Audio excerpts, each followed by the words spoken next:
Motorola 50 Fusion এটা একদমই পাওয়ার নেই, ডেড মোডে আছে। চলুন স্টেপ বাই স্টেপ কিভাবে আমরা চেক করব এবং কিভাবে সেটা সমাধান করা যায় আপনাদের দেখানোর চেষ্টা করব।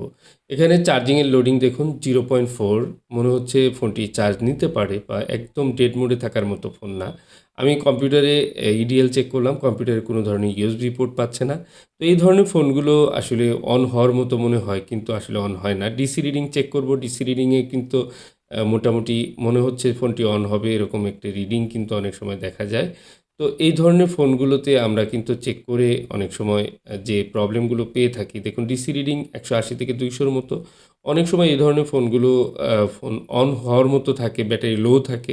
বাট এই ফোনটি সেরকম না, ব্যাটারি চার্জ দিয়েও অন হয়নি। আরেকটি বিষয় হচ্ছে এই ফোনটিতে দেখলাম যে গ্লু কাট করা হয়েছে, মানে সিপিইউর পাশে আঠাগুলো থাকে সেগুলো একটু হালকা হিট দিয়ে একটু গ্লু কাট করা হয়েছে। অনেকে এটা করে থাকেন যে ফোনটি যদি অন হয়, অনেক সময় অন হয়ে ২-১ দিন চলার পর আবার কিন্তু বন্ধ হয়ে যায়।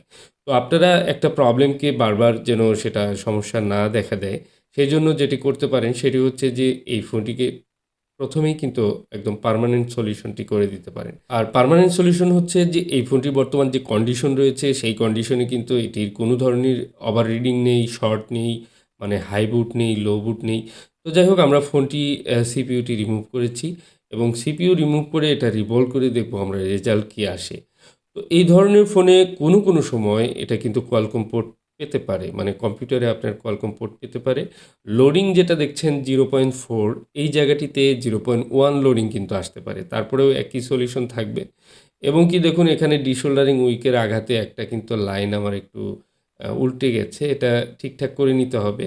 তো এই ধরনের সমস্যা কিন্তু কাজ করতে গিয়ে হয়। সবচেয়ে বড় কথা হচ্ছে যে Motorola এই যে এই ফোনটির যে আঠা, এটা একটু অন্যরকম একটি আঠা, শক্ত লাগে।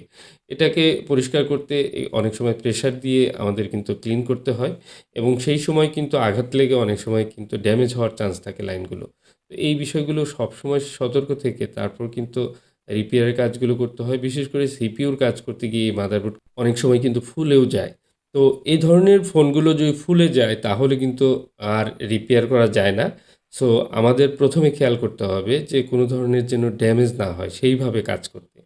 তো দেখুন আমি খুব সুন্দর করে ক্লিন করে নিয়েছি মাদারবোর্ডটি। এবার আমি সিপিইউটি ক্লিন করে নেব।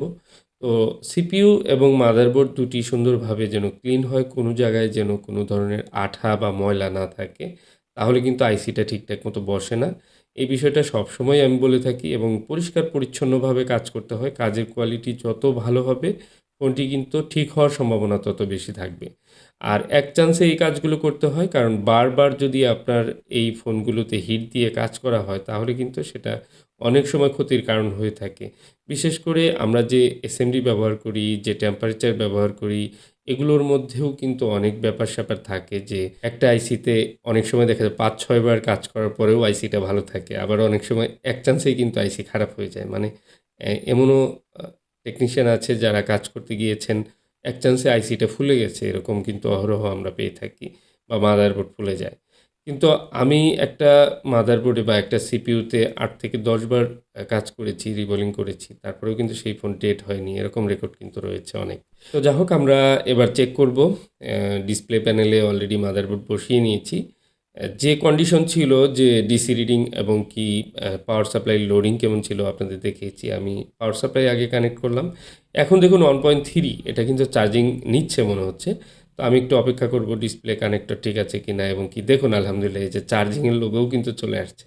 তার মানে এটা হচ্ছে ডেড ছিল। ডেড মোড থেকে এখন অলরেডি রিকভারি হয়েছে। আমি পুরোটা অন করে দেখাচ্ছি। তো দেখুন এই যে অন হয়েছে সম্পূর্ণ। তো ভিডিওতে একটি লাইক বাটন প্রেস করে রাখবেন এবং চ্যানেলটি সাবস্ক্রাইব করে রাখবেন। এ ধরনের অনেক ইম্পোর্টেন্ট কাজগুলো কিন্তু আমার এই চ্যানেলে শেয়ার করে থাকি।